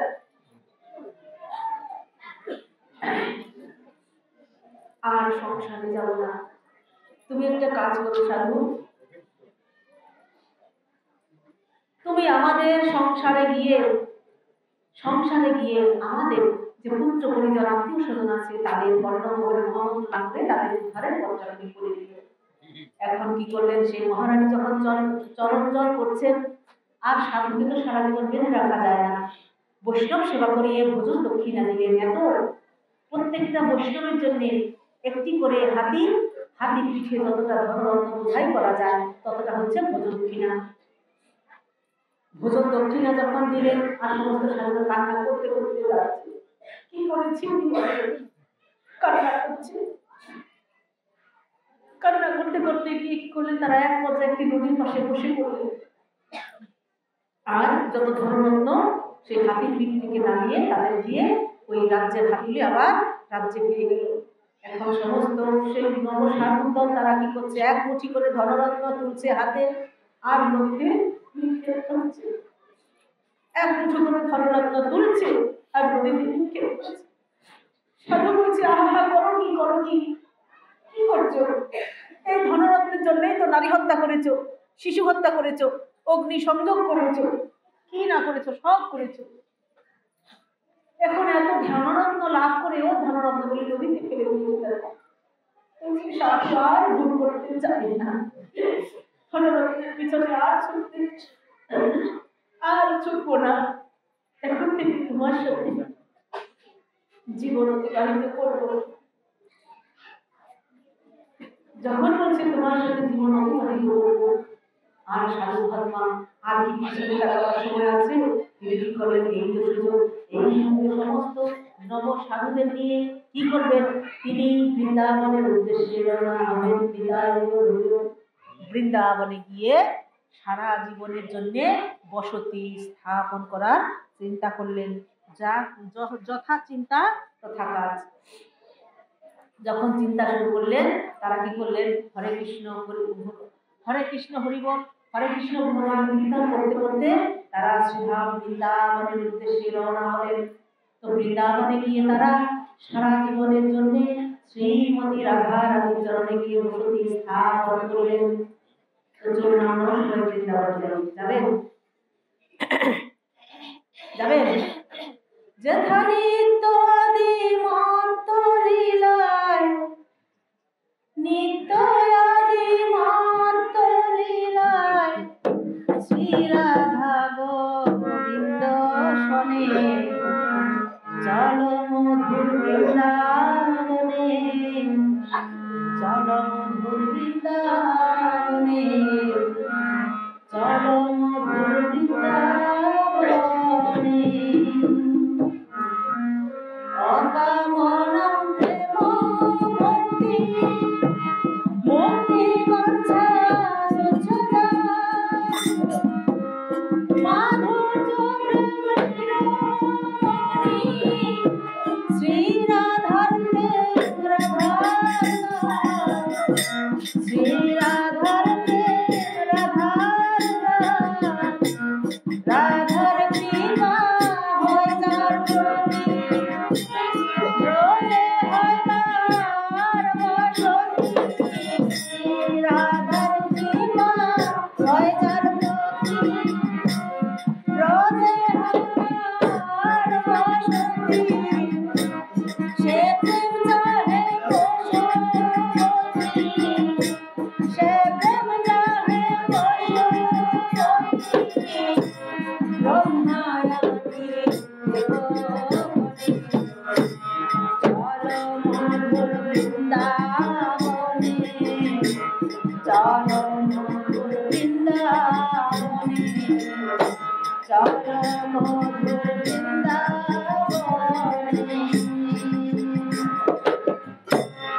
অনন্ত ব্রহ্মাণ্ডে যিনি কৃষ্ণ রসময়, ভালোবাসায় বাধা পড়ে, দাসগতিরে রাধার পায়ে। অনন্ত ব্রহ্মাণ্ডে কর্তা যিনি কৃষ্ণ রসময়, ভালোবাসায় বাধা পড়ে, দাসগতিরে রাধার পায়ে, দাসগতিরে রাধার পায়ে। তোমরা বলো শ্রী রাধার জয়, নিষ্কাম প্রেমের হবে উদয়। তোমরা বলো শ্রী রাধার জয়, নিষ্কাম প্রেমের হবে উদয়। রাধা কৃষ্ণের মধুর নাম সদাই যেন থাকে বসে, চল মধুর বৃন্দাবনে, চল মধুর বৃন্দাবনে, চল মধুর বৃন্দাবনে। বৃন্দাবনের পশু পাখি কীর্তন যারা, অন্তরে বাহিরে পড়ে, কৃষ্ণ সঙ্গ করারে মন, কৃষ্ণ সঙ্গ করা। বৃন্দাবনের পশু পাখি কীর্তন যারা, অন্তরে বাহিরে পড়ে, কৃষ্ণ সঙ্গ করারে মন, কৃষ্ণ সঙ্গ করা। আজি এনি কুঞ্জ বনে, মিলন রাধা কৃষ্ণের সানে। আজি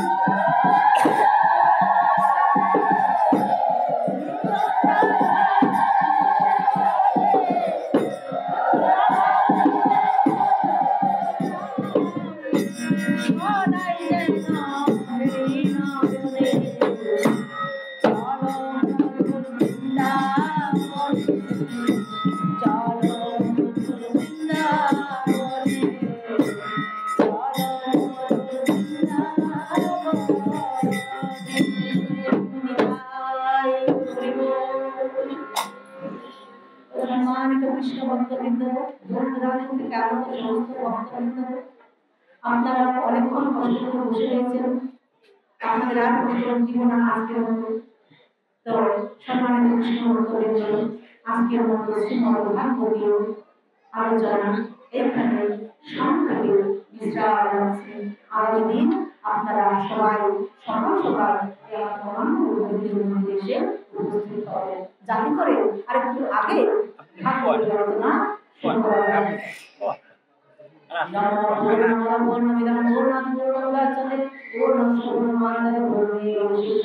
सर्वे भवन्तः सुखिनः सर्वे सन्तु निरामयाः सर्वे भद्राणि पश्यन्तु मा कश्चित् दुःखभाग् भवेत् जगते सकल प्राणी सुखी भवन्तु। ओम शांति ओम शांति ओम शांति।